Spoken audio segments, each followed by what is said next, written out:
Bismillah ar-Rahman ar-Rahim. Assalamu alaikum wa rahmatullahi wa barakatuh. As we welcome you once again to the airwaves of Salam Media in conversation with myself, Inayat Wadi, once again on this Wednesday evening. We welcome our listeners, our viewers on the various platforms of Salam Media. Wonderful to be with you on a rather coldish Wednesday evening.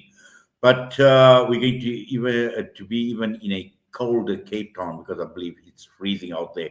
And because both my guests tonight are from Cape Town, and what we are talking about is the Mowbray Cemetery legal dispute.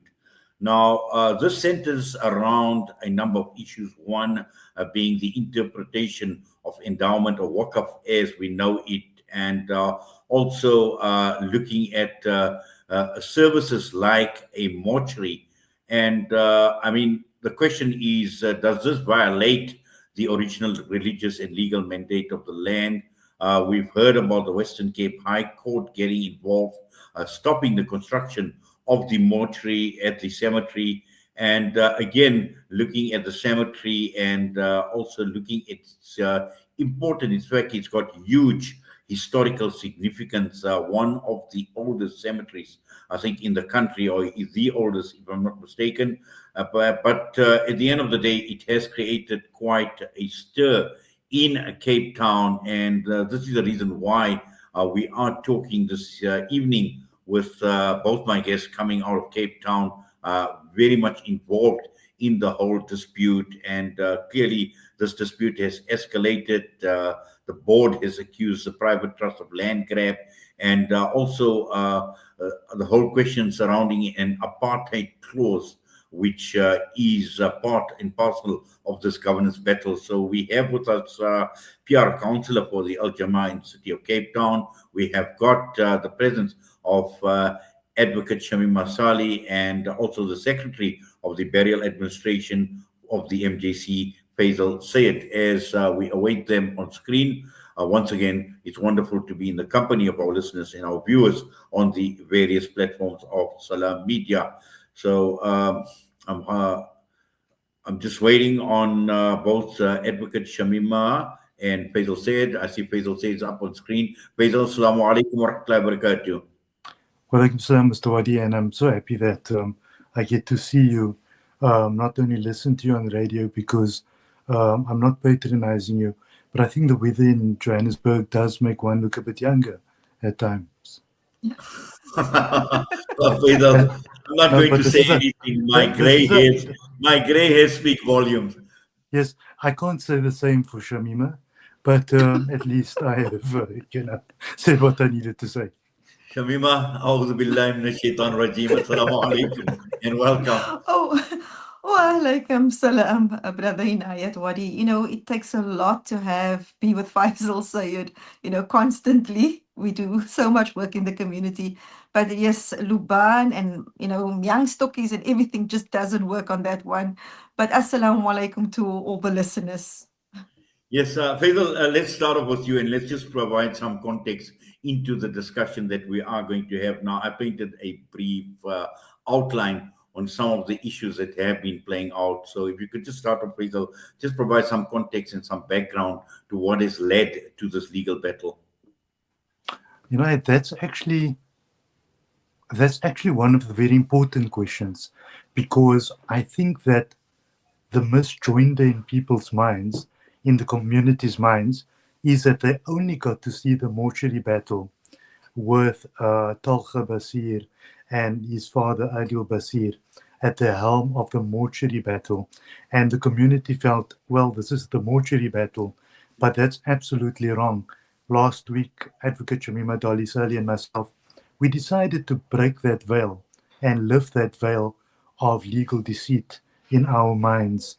And I'm going to be very frank in this conversation because it deals with community affairs, and I think a community is being prejudiced by a legal game that people are playing in the background. But the mortuary discussions started in 2024, 25, and 2026. And here you see a situation where a father and son, and through the son, runs to court to stop the Muslim mortuary, despite them having nothing to do with burials, never seen them a day in the cemeteries before, never came out to any of the events, never got involved in the upkeep of the cemetery, and never contributed to the cemetery at all. But they ran to court to try and stop the city-approved Muslim cemetery, mortuary, the first of its kind, that was there only to store bodies, and a much-needed service, as we can tell you, from people that has been doing the work for 5 or 6 years, involved with burials and burying people every day as part of Shameemah, Advocate Shameemah, myself, Advocate Yusuf Khan Dalwai, and Ayub Mohammed, as part of our social responsibility. And so you see the whole mortuary battle in court, trying to stop the mortuary based on a restrictive clause in the 1886 title deed of the Mowbray Cemetery, which says that it's only for burial land. And I'm going to come back to that. However, the fact is that this did not start there. This battle started in 2021, out of the view of the public. And the reason out of the view of the public is it started in COVID with us. And from what I understand, this battle has been an ongoing battle from the previous board that was at the historic Mowbray Cemetery, which started in 1886. I'm talking about the cemetery itself. And in 2021, Adil Basir sends me an email. And in that email, he starts telling me that the cemetery board since 2007 did not have an AGM. It didn't, and that the previous board now is interested in how we would dispose of land belonging to the Muslim Cemetery Board, but based in Tanah Baru. I did not give him much credence because it was COVID-19. I mean, if you recall, in 2021, cemeteries were overloaded. Nobody wanted to go near cemeteries.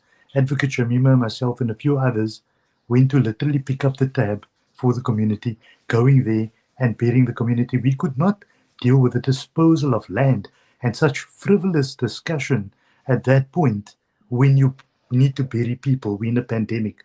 So whilst many people started reaching out saying, how do we assist you in the cemetery space?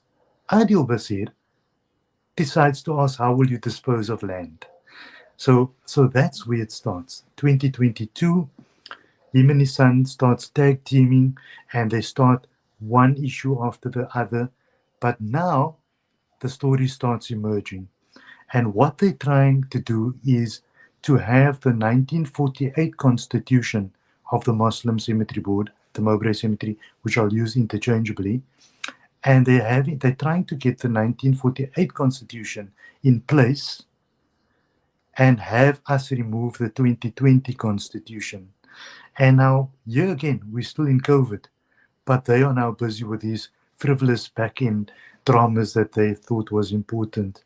But one would actually ask, what is it about this 1948 constitution that is almost 80 years old that is a pack of gold for some people? Well, it's a very simple thing. The 1948 constitution has a clause which we as a board call the apartheid clause, which excludes the entire Muslim community of the Cape out of the Mowbray Cemetery. That's now a historic cemetery where the whole of the Cape lies buried. It leaves the whole community out of that in a discriminatory fashion, only allowing members of the regional subscribers around the 1800s that contributed to the land to be members at Mowbray and have full rights, and not the rest of the community, locking the community out as members.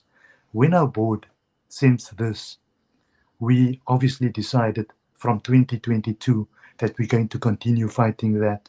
That shifted into 2023 into a court matter, an ex parte matter, where the applicant now approaches the court silently without informing us and without informing the community, trying to quietly get the court to agree to remove the 2020 constitution, which Advocate Shameemah, myself, and the board came into. We didn't put in any constitution. It was handed to us by the elderly board, of which is all mainly passed away, besides one that is left, who's in his mid-80s at the moment.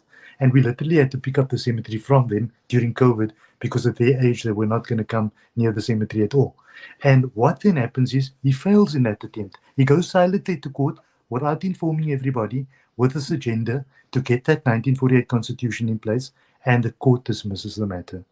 He then comes back in 2024, 25, and he continues pushing, and there's lots of mediation going on in the background and arbitrations with us and our legal team, batting off the 48 constitution, saying, excuse me, when it's in the 1948 constitution, it is seen as an apartheid clause because it excludes the entire community. However, when it appears in the 2020 constitution, we find it's okay. And the reason for that is it has a qualifying clause after that that says, and or any other Muslim in the Cape. So Yes. that's the history. Yes, well, certainly, and I see Shameemah, central to this is the Tanabaro Trust as well, of which Adil Basir is the chairperson as well. And I've heard Faizal, repeatedly talk about the 2020 Constitution and the 1948 Constitution as well. And just looking at from your perspective, from a legal perspective, what is your reading into what Faizal has been saying? Okay, I didn't get the full question that well, but basically in what Faizal is saying from a legal perspective and also from someone who's got investigative skills in prosecution, etc., it became very evident throughout this matter that there was an ulterior attempt. The attempt wasn't, for example, having served on the board, we can't say the current board because it would be the prior board in consideration of the relevant court order. Now, if you look at the situation leading up to where we are today, the ex parte application, which was done behind the scenes, where the board that we served on was not informed about the intentions of the party, where they were already trying to exclude the current board. They were trying to get in the 1940 clause, with regard to lineage. That was very crucial for them to exclude the rest of the community. Now, I also need to bring in the fact that at all times from 2021, it has always been an indication, and prior boards, that there was a desire to secure the land owned by the Mowbray Cemetery or the Muslim Cemetery Board, which is part of the Tanu Baru. I need the listeners to understand that the Tanu Baru is split into three sections. One section is what Adil Basirem is looking after at this point. Then there are sections which is privately owned by certain individuals, and portion of that land, and a substantial portion, falls under the Mowbray Cemetery. It's owned by the Mowbray Cemetery. Now, that portion of land, we need to also understand that the title deed of that portion is quite clear. It is owned by, and it's the interest of that title deed is for all Muslims of the Western Province. This is a crucial aspect. So this entity, from what we could see from the applications that was coming before court and the request of the 1940 and to exclude the 2020 constitution, was obviously in terms of lineage, to utilize lineage to get to the rest of the Tanu Baru land. Initially, the individual, from the emails that I could see that had come to Faizal Sayed, it recognized him as being the board member. It recognizes him as being the chairman of the board at that time. And it also requests what is going to happen with that land and if there would be a consideration of selling off that particular land. Now, the Muslim Cemetery Board or Mowbray Cemetery is not in a position to sell off land when the title deed is quite clear. The land belongs to all Muslims of the Western Province. So one can actually see the actions that is leading up to what we are currently seeing. What I also noted from a legal perspective, and then just with a bit of digging, every time there was an improvement at Mowbray Cemetery, there was an application coming before court. It baffled the mind how one, a Muslim would, at the time that something positive is happening in the community, run to court or have some form of dispute and an application. Why was that happening? Why was that particular friction happening? Even insofar as the mortuary, if one looks legally at the mortuary, whether we like it or not, Brother Knight, I will always say this, in terms of our deen, we want to bury our loved ones as soon as possible. That is what we all long for. But we do know, and we cannot ignore the reality that for decades, in situations of unnatural circumstances when someone passes on, in a situation where there is an identity in dispute, or where we need to trace the family, etc. We also have now recently found that if our loved ones in frail care centers, which are not Muslim frail care centers, their bodies ends up going through a mortuary as well. This brings us to the reality for someone who worked in the National Prosecuting Authority, who worked in inquest and involvement with autopsies, etc. We saw the bodies of both our Muslim brothers and sisters indiscriminately laying amongst many others in mortuaries. And this is what many of our people either want to ignore until they are in that position where their loved one is there. But do we as a Muslim society not want to progress? Do we not understand the need for us as Muslims to have our own mortuary so that we can handle the bodies with the respect that it deserves? And even with regard to this mortuary, I'm saying it straight out. What doctor cannot understand and comprehend and doesn't have the knowledge of the need of the mortuary within our community? Just a few days ago, we had a young person whose body had to go to a mortuary as well. The storage facility was never intended for autopsies. It was simply a situation of needing a mortuary because right now we've got memorandums of understanding with other institutions to store Muslim bodies. So why can we not understand that? But this has got absolutely nothing to do, honestly, with the mortuary. The mortuary and the need for the mortuary and the mortuary at the Mowbray Cemetery, it was just another means and a tool utilized by the applicants to go to court once again to get rid of the constitution, to get rid of the current board. Why? So that they once again can go to court with another application. And what is this application for? Comes back in full circle. The land of the Tanubaru. Now they go to court with a request for acquisitive prescription. Mowbray Cemetery is but one applicant, and there are several other applicants who are private owners of the land of the Tanubaru. Another means and way in order to attempt to get control of land. As a legal individual, in all matters, every single matter, your first attempt is mediation, to sit together and to reach an agreement. As a Muslim, is mediation not one of the principles that we live by? To first try to come to an agreement? Why is the applicant running to court and not keep calling people together and say, let's sit down? The Tanubaru land is sacred to all of us. We all have an interest in the Tanubaru. All of us can somehow or other, I'm from both my paternal and maternal side, alhamdulillah, I'm related to Twanguru. Would we not want to sit down as a Muslim ummah, as a community, and sit down and look what would be in the best interests? And obviously, as a counselor, in 2022, I think it was 2022, 2023, when the LSDF came before council, what was one of the aspects that really bothered me was the land of the Tanubaru and the romanticizing and gentrification that we know is happening in Bo-Kaap. But who would want coffee shops and romanticize ideas around the area of the Tanubaru? So these are all alarm bells that rings in one's head when we look at that sacred land and the fighting and the disputes that has been happening even since 2018.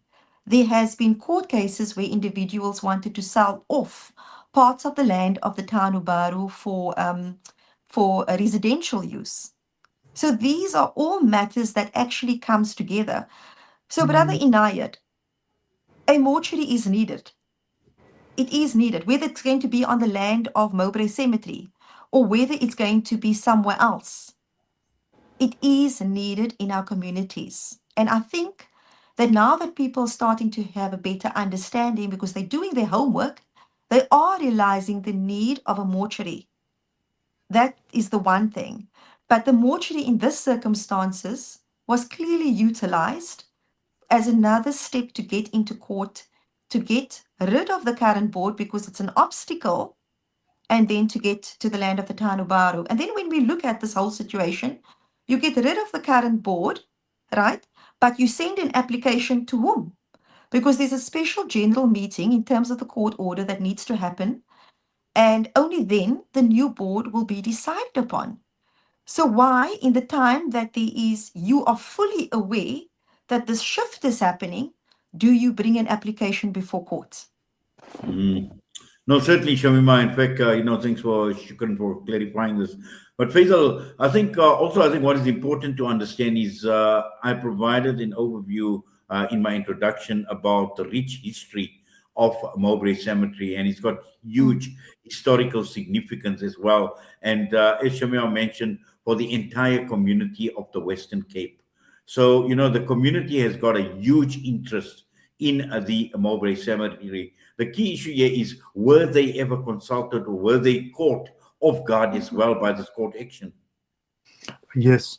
So that's a very interesting one. So when we got I make it I don't make it a secret at all. Everybody knows that. I think you might have known me, Nayat, from my days as CEO in Dean TV, Dean Media, and when I was on the SABC and E and all those type of things. I think you know me from the media. When 2019 came and my mother left, she was ill, but she left and she was buried at Mowbray. Only then I fully understood the implications of death. I fully realized the finality of death. But I immediately stepped down from all my directorships and whatever I was doing. I stepped down immediately the same day.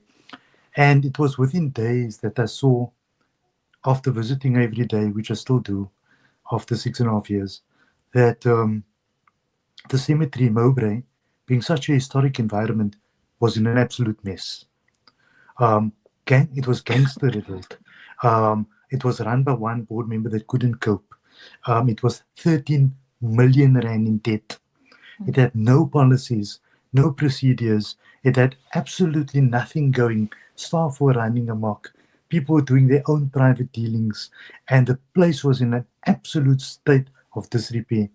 The elderly board member couldn't manage, and he started bringing us in to say, can you assist, because he realized we have a reach. And when we started picking up the phone and telling people, look here, the Muslim cemetery needs a generator. Sorry, they need this, they need that. The community started responding because they knew us, they knew Shameemah, they knew me, and all of that type of thing. And we started building. So in this time, if I'm hoping for you to visit Cape Town soon, we have built Cllr facilities, Ghusl facilities that are state of the art. We've revamped all the offices. The kramats, the mazars have been upgraded. All the foliage, the broken trees, the fencing, new security cameras. There's on-call security all the time on the premises, around the clock. There's multiple things. We developed software, and software that we're still going to roll out in Johannesburg. By the way, I came to visit Sabri a couple of months ago, dealing with these issues of software. We developed cemetery-specific software which records death records as the person passes away, where undertakers book graves in a particular cemetery, for example, like Avalon, through the app and uploads the documents, and it all happens automatically. And then all our graves in Mowbray Cemetery has been geotagged.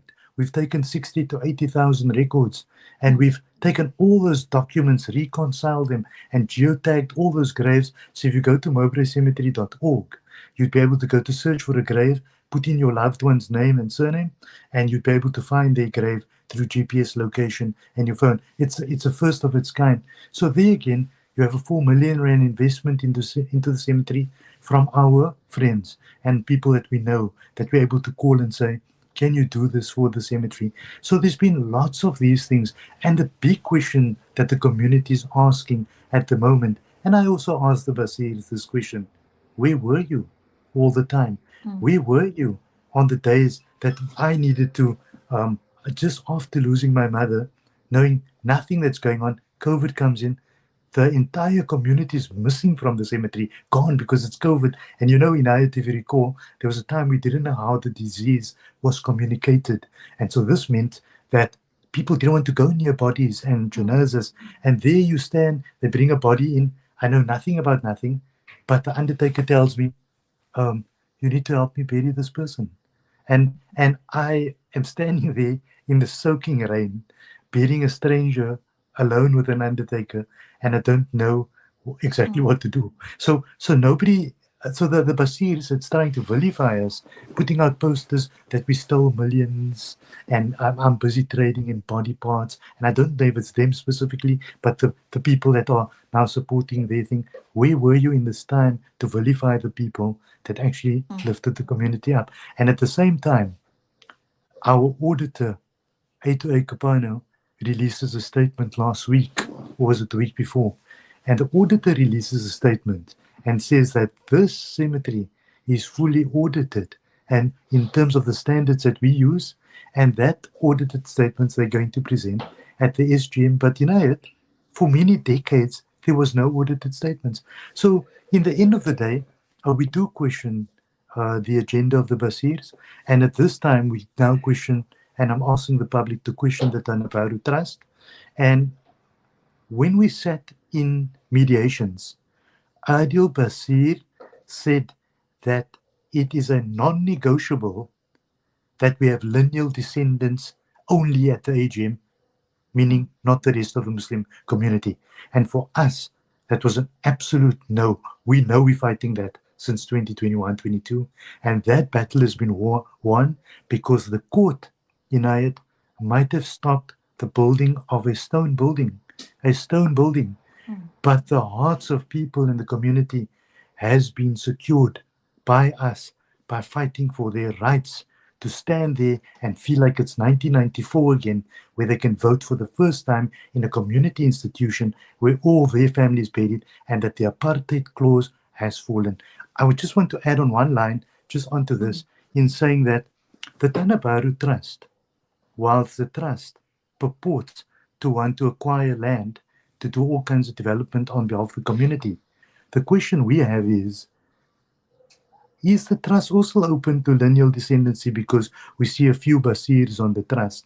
Where are the audited statements, and who put you in charge? Because all those land was given at the time around the 1800s to the Mohammedan. At the time, the governor in Ayat would write it as the Mohammedan community. That's what they called us. And it says that these lands are ceded to the Mohammedan community and all their sects. It was actually quite interesting saying all their sects, not to specific families to control. And so the question we're going to ask at Tanah Baru, and we're going to put the community and take the community up there and march up there and ask, tell us quickly, who put you in charge to act on behalf of the community through lineal descendancy?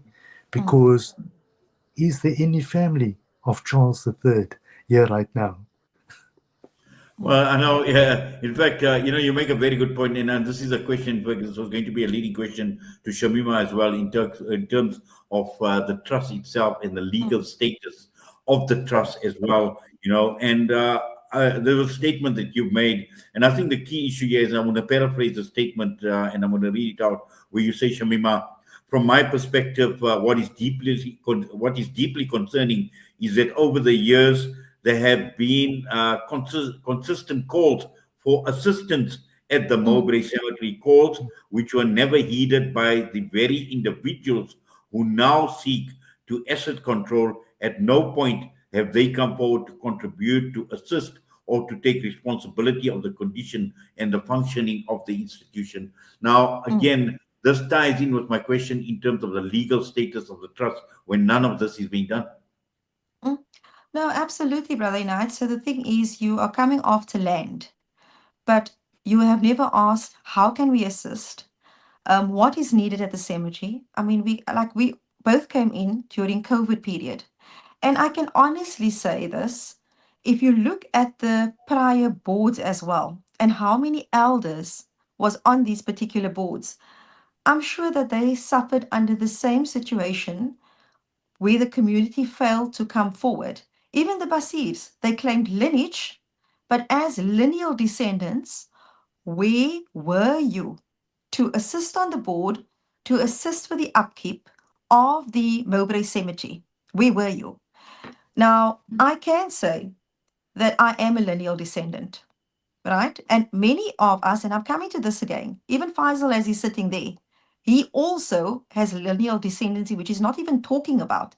But we are so interlinked as a Muslim community that you will find how related we are to many of the founders if you go through this network. But I want to talk about the fact that the court made an order where it removes the lineal descendancy. Does anybody understand the impact of the court's decision and how it impacts on many a cemetery and organization who has been dependent on the lineal descendancy for a very long time? And it stems on not just cemeteries, organizations, even our kramats in the past that has had fights with regard to lineal descendancy.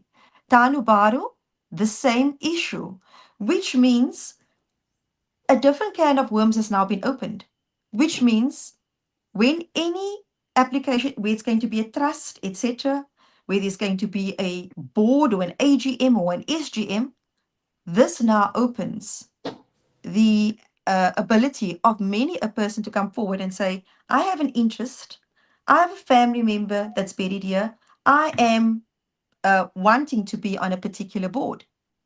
So in this application, the individual might have thought they're going to now just get this request on the mortuary and get rid of a particular constitution. I don't think anybody realized the rippling effect of this particular court decision. And also, it brings to question once again, when you claim lineal descendancy, what type of responsibility did you take in order to ensure that you looked after that which you are basing your argument upon?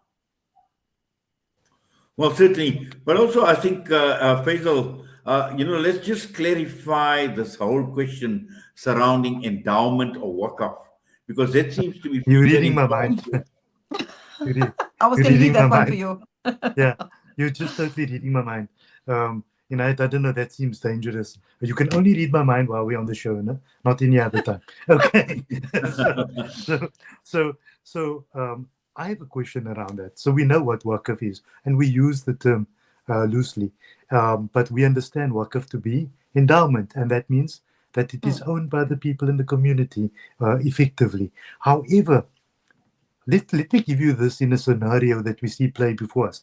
And this is the question that we posed, and the question that we want the Basirs, when they're watching this, to understand, and anybody within their mindset that wants exclusivity and to exclude the community, anyone of that mind. Let me maybe explain to you how it is that we exist in this current post-apartheid period, where in 1948 it was okay to put that in the constitution, but it's not anymore. It's inconsistent. Well, inconsistent with the constitution of the Republic of South Africa. But in terms of the waqf, Inayat, we met many of the families and their lineal descendants over the 5 years. And one of the things that they were trying to push me, and they said it in court. Inayat, I stood in court, and a non-Muslim advocate says, but Sayyid is not a lineal descendant, so how could he have written the affidavit on behalf of the cemetery? Because he's not family. Now in 2026, to hear that in your own community, propped up by a Muslim person in this time, for people that serves the community, you are not injuring me. I got broad shoulders, I can take that. You are injuring the rest of the Muslim community by saying that. And it exposed a particular mindset of exclusivity. But coming back to the issue of Waqf, let me give it to you in a scenario. 1886, and may Allah grant all those people that contributed the highest place in the Jannah, because our community is benefiting today from their work and their struggles and their money that they put in. But I refuse to believe that when they donated their money, and they said this land is for burial space for the Muslims, I refuse to believe that they were holding on to the entitlement for family only. Because when you donate something, it leaves your hand. Now, this is what the court is now saying. You donate something, it leaves your hand. Ownership is ceding to the community as a waqf. Then how do you knock on the door 140 years later and say, excuse me, I need to be on the throne because I'm the lost king that needs to be on the throne.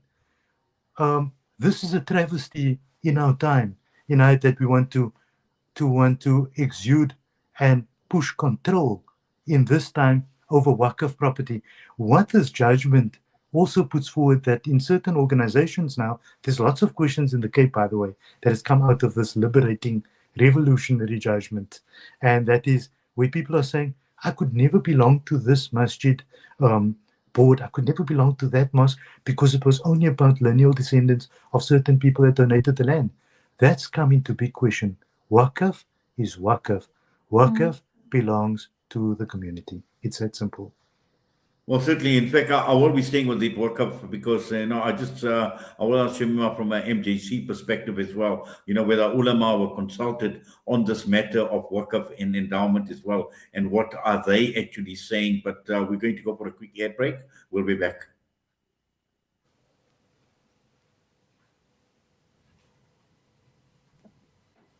Valley's Motor Spares. We supply motor spares and accessories for all makes and models of motor cars, LDVs, batteries, trucks, and earth-moving equipment. We deliver on time, every time. Please contact us via WhatsApp on 014-592-0925 or call 014-592-0925 or visit 28 Zinderling Street, Rustenburg. Remember the name. Valley's Motor Spares. Operation Qurbani, Maulana Timor will once again be taking a trip abroad for Qurbani. Many people in the villages live well below the poverty line and only eat meat on the days of Eid al-Adha. Support this cause at 2,170 Rand for 7 shares or 310 Rand per share. Contact Maulana Timor, Maulana Sajjad, Maulana Hamad or Maulana Abbad on 011-852-6324 or 072-299-9268 or 082-368-6866 or 072-697-0131 or 073-576-9786. All slaughtering will be supervised by a team of foreign and local ulama. Visit www.operationqurbani.org.za. Kids these days are smart, and when you're competing for their attention against their smartphones, you need to make smart choices, like using Sunfoil triple refined pure sunflower oil in every meal you make. It's naturally cholesterol-free and approved by the Heart and Stroke Foundation as part of a balanced eating plan. So whether you're cooking, frying, or baking, you get the great tasting results that'll get their attention faster than the latest app. And if that doesn't work, change the Wi-Fi password. Sunfoil. Now we're cooking. When the perfect blend of stylish decor, exquisite halal cuisine, and warm hospitality come together, it could only mean Al Bayt Lodge, your true home away from home. Al Bayt is the ideal heaven for families, business people, and tourists with its 4-star family rooms and other luxurious facilities. Conveniently situated close to Port Elizabeth Airport, the beach, and other amenities, your stay will be truly unforgettable, as you'll be taking home lasting memories of the warm hospitality, the serenity and tranquility that Al Bayt has to offer. For reservations, call 041 583 6415 or visit www.albaytlodge.co.za. For too many communities across Africa and the world, access to clean water remains a dream. At African Muslims Agency, we dig deep, reaching into the heart of the earth to fill the cups of those in need. Sponsor a water well for only 16,500 Rand or a borehole for 65,000 Rand in Africa or Afghanistan. With water comes food, health, education, and growth. Give water, give life with Africa Muslims Agency. Listen to something fresh.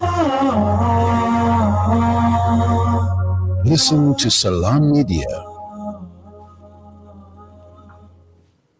Well, we continue with our broadcast this evening, and we are discussing the legal challenges with regards to the Mowbray Cemetery. My guest tonight, Faizal Sayed, and advocate Shameemah Salie. Shameemah, just to continue, and the issue that I raised just before we went on the air break, and we all know it, that we are living in a secular democracy, and we are going to have conflict with regards to court ruling versus what Sharia and Islam truly says. And, we've had discussions in the past with regards to Muslim personal law, the marriages bill, and this matter is no different, where you have the court ruling on one thing, and Faizal clarified the whole issue surrounding endowment and waqf from an Islamic perspective as well. And this is a matter for Muslims, and it impacts on Muslims. And yet you have a secular democracy where you have a court ruling that goes against you, that could possibly even go against Sharia law and Islamic principles. Now, how does one actually reconcile the two legally? We also have a constitution which says that you need to respect the religion and the culture, etc. So I think it's going to be a fine balance between the two. But if we look at the judge's ruling, the judge was quite clear on the issue of waqf. And I think that if we look at this particular matter that's before us, the judge made beautiful references of Quranic verses. I don't know if you saw that, Brother Inayat. So you need to be very clear if we are now talking on which aspect on this particular matter we are speaking on, because the judge in the ruling, when we speak about waqf, the judge spoke to lineage, and the judge made it very clear what waqf land is, and also the fact that it is no longer belonging to the, I would say the word heirs, or to the lineal descendants. That is completely removed. So I need you to just be clear on what aspect you are speaking about with regard to this particular court ruling. Yes, in fact, the fact that you've got a board that was the board, because I think the question mark here is against the board, but this board obviously was formed under the auspices of a religious body like the Muslim Judicial Council. Okay, and that is an aspect that I'd like you to comment on, Shameemah. Okay, so I think we need to be clear on this. We're talking about the board was established according to the 2020 Constitution. Right. So not through the MJC, right? So okay. Yeah, so I think that we need to correct that part, Faizal. I think you can just come in, because Faizal came in on the 2020 Constitution, as did I. So I think, Faizal, you would be in a better position to explain on that particular aspect. Yes, I actually logged out and back in because I lost the sound again. So whenever you go to an ad break, something happens. But in any case, I'm back. So just in terms of the Muslim Judicial Council, the MJC, firstly, is the overarching administrative body of all cemeteries and burial in the Western Cape. From a burial administration point of view, we deal with any matters pertaining the legal frameworks, regulations. We deal with the City of Cape Town. We deal with Home Affairs. We deal with any challenges. Just to cite you some challenges, at the Mowbray Cemetery and the burial administration of the MJC this week alone dealt with approximately 4 matters, and 2 of it was related to Johannesburg. We sent a young lady up into Johannesburg that jumped off a building, sadly, in Cape Town. and was buried in Johannesburg. And we also received the body from Johannesburg this week. And we currently have a body that came off a ship that was put into refrigeration. And this went to organizations like Shalom Burial. Mortuaries, private mortuaries. The other one's gone to Tony Wiley. And so our people are currently laying, with all respect to our non-Muslims at the same time, but our people are currently laying in non-Muslim refrigeration facilities. I've been recently also to Sabri Chisti and saw their wonderful fridges that they need to use when they're in such situations. But sorry for just deviating. The Muslim Judicial Council meets with all cemeteries, guides all cemeteries, intervenes in all cemetery matters, and in particular with regards to Mowbray, Sheikh Riyad Fattar has, as the president and the head of the cemetery mancom of the Muslim Judicial Council, from day one, pertaining Mowbray and its problems, its transitions, and all the matters that it's gone through, has been informed and has guided the cemetery, and our burial administration in particular has guided the Mowbray cemetery by me being in both of those positions. So that is where the MJC actually comes into this matter. You did ask a question early on regarding the commentary around Waqf. And so the Muslim Judicial Council is going this week through an annual general meeting, which I'm also part of, that whole AGM process. So we have been just slightly silent because there's a lot of administrative change.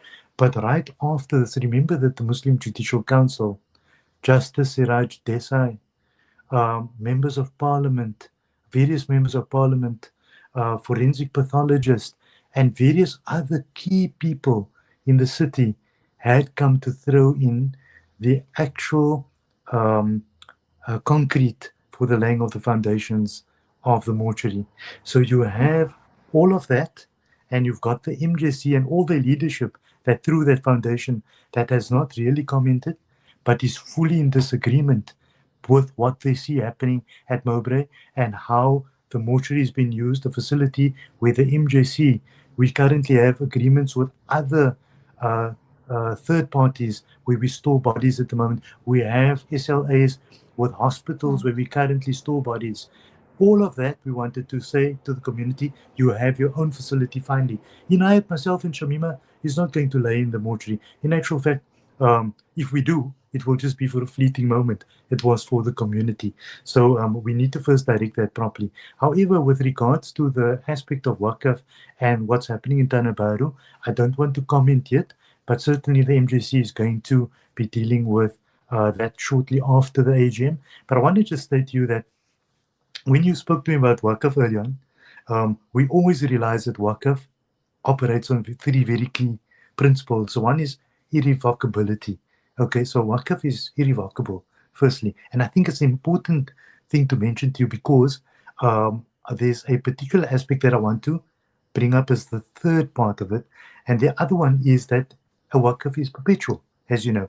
There's no time limit to that. It continues. So whether this started in 1886, it will continue in perpetual.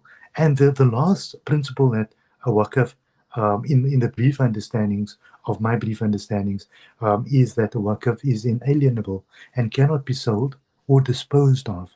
And so the question to me in 2021 was to dispose of the Waqf. And it cannot be disposed of in this regard. Yeah. Shameemah, apart from the matter going to court, this is a matter that could be easily politicized.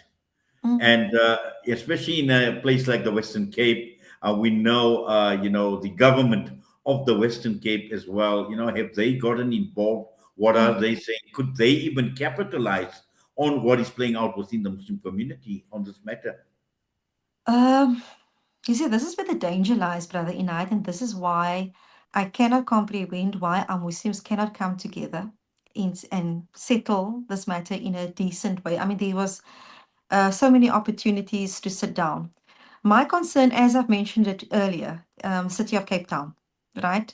I spoke about the gentrification in the Bo-Kaap area where the Tanah Baru is. Now, I've already also mentioned about the fact that there was attempts at selling off of land for residential purposes. And these are huge sections of land of the Tanu Baru. So if we don't come together and we don't reach an amicable solution on this particular matter, we're actually putting that land into danger. It is understood that this land is sacred land. 2018, there was these disputes happening, and Claremont auction was going to be utilized to sell off certain portions of land because families wanted the money from the land. That was stopped. So there might be a reasonable fear by many of us that if we don't holistically protect this land and the wrong entities get hold of this land, it is prime property. That's a cemetery at this point. It was intended for a cemetery for the Muslim community. We are currently running out of burial space. That is the reality, and we all know that. There is a desire to reopen the area of the Tanu Baru for purposes of burials. We also know how that burials was stopped in the late 1800s as well. So the history of the Tanu Baru is so close to all of us. Yes, there are dangers, but why would you now go up against a very entity like the Muslim Cemetery Board, who could easily be one of your biggest alliances? Why go against that? It baffles me when our interests are the same. So you're running to court, you're running to social media, you're creating sectors within the community, you're dividing the community, but ultimately we all have the same interest. Now, the Muslim Cemetery Board, so Mowbray Cemetery, has been paying the rates and municipality fees of the land at the Tanu Baru. And you ignoring that factor. There is no real income at the Tanu Baru. There's no burials or anything taking place at this point. So once again, the danger, as you correctly have noted, and I have alluded to, is the fact that when this is going to be politicized. That is a danger. I noted that in the statement, the last statement that's done by the Tanu Baru, they talk about politicizing matters. And yet at all times, I've never attempted to politicize this matter. Why? It is too close to every one of our hearts as Muslims. And we should not allow for the divisions that we are seeing in our world, especially by the Zayo entities. Why are we acting in this particular fashion? Why are we running to court in the manner that is currently happening instead of finding the solutions which is right before us? This for me it remains a concern. It really bothers one. And Brother Inayat, I just wanted to remind you, I don't think Faizal, because Faizal, he had sound issues. I just want a reminder that the MJC has an advisory capacity and a administerial capacity when it comes to the Muslim Cemetery Board or the Mowbray Cemetery. That is their capacity at this particular point. But I do think that it is crucial, because I know that there is not a lot of time left. I think it is also very crucial for us to discuss the other part of the court order, which speaks to the membership and the SGM that needs to be held. Yes, you can proceed with it, Shameemah. Yeah. Okay, I think Faizal has been dying to speak about this one, but thank Shukran for giving me the opportunity, because he had the last opportunity. But I think that we are very excited, alhamdulillah. Like I said before, even though many of us are lineal descendants, this Mowbray Cemetery is home to so many loved ones from many a country. And we all have an interest in the relevant cemetery. And alhamdulillah, the court order now allows for every single person who has an interest at Mowbray Cemetery. You don't have to have lineal descendancy anymore. It's Waqf property that has been removed. Every single person can now sign up to be a member of the Mowbray Cemetery. That's the first thing. The second thing is there will be a special general meeting where every interested person can note who they would want on that board, and where they can also now lift their hands and say, I'm a member. How can I assist? These are my skills. This is my abilities. I would like to be a part of the institution and to help at the Mowbray Cemetery. Brother Inayat, not just ourselves, but many of the previous board members has also in their time called out to the Muslim community to come and assist at cemeteries, not just Mowbray, but many cemeteries across our country. We all have a duty and a responsibility to maintain the dignity of our loved ones buried at these cemeteries. Now, we have experience at Mowbray Cemetery burglaries. We in 2019 October we saw that satanic cross that was at the cemetery. We were impacted. Many of us were impacted by issues at the cemetery, from fires, burglaries, to if I can just name but a few. But these are all institutions in situations that we've got to deal with at the cemetery. Faizal have said it before, a cemetery is not a place for everybody. We will hear a lot of people saying things on social media, but how many recognizes the hard work that goes into looking after, maintaining, and bringing all those improvements to the cemetery that the last board has actually brought, and even previous board, the hard work that they brought. And our community needs to understand the cemetery was in over 13 million rand debt that we had to sort out. The compliances wasn't in place. That all had to be sorted out. We cannot have the cemetery go back into the condition that it was in before. We need to ensure we have placed a very solid ground now for the future of Mowbray Cemetery, where other cemeteries are looking towards Mowbray Cemetery and what we have implemented in the cemetery, and taking out of that beneficial changes into cemeteries across South Africa. Even the city of Cape Town, I'm in the community and health sector. Even the city of Cape Town is looking at the improvements of Mowbray Cemetery to utilize in the public cemeteries. So surely something has been done correctly. And these are the skills that we actually require across the board in many organizations and institutions to improve not just Mowbray Cemetery, but our organizations as a whole.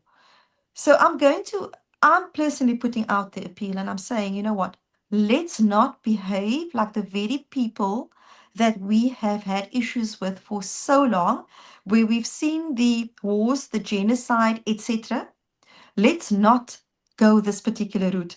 There needs to be a solution before us, that we are not running to courts, that we can actually really resolve this matter as a Muslim community, as a ummah, as it was intended. Shukran. Well, we certainly must. I know we are running out of time. Faizal, I'll let you have the final thoughts Yes. on this matter. And I know, as Shameemah mentioned, the SGM is coming up, AGM is coming up as well. And just in terms of the broader Muslim public, what are they saying? Because I'm sure there's a lot of concerns that have been raised by the Muslim community and the Ummah in general. Yes. Right now, Inayat, I I always thought I was. I'm saying this without any pride. I'm just going to say it in any case. There's no other way to word it. I always thought I was very famous for television and all the other dramas we catch on in society. But of late, I cannot go anywhere with the Muslim community stopping me saying, thank you for the work that you're doing, and that we want to support you. It's literally running into thousands. I went with Shameemah to a janazah, to a mayat yesterday, and we were literally had to be in there for 8 minutes because I felt afraid that people are using the opportunity to either take a selfie, and how would that come across to the family, that type of thing. So we literally wanted to get out. So we were at the janazah for 8 minutes and we were out of there. And so the community, whilst they're concerned about all of this going on, a lot is asking, but things were going so well. How on earth are we in this drama right now? Well, I want to just quickly answer the question. Applicants running around saying, oh, but they didn't have an AGM. But applicant is not telling the public behind the scenes. He's forcing us to comply with the 1948 Constitution and lock the community out and then go to the AGM. So you're running around saying they don't want to have the AGM, and we're telling you we're not having an AGM that is going to exclude the community. So start telling the truth. That's number one. And then number two, one thing that you should not forget in conclusion is that the undertakers have spoken out. The people, the Muslim undertakers of the community has issued a public statement with all the key undertakers that have signed the document saying, who are you that's not in the industry? We work in the space every day. This is our mortuary.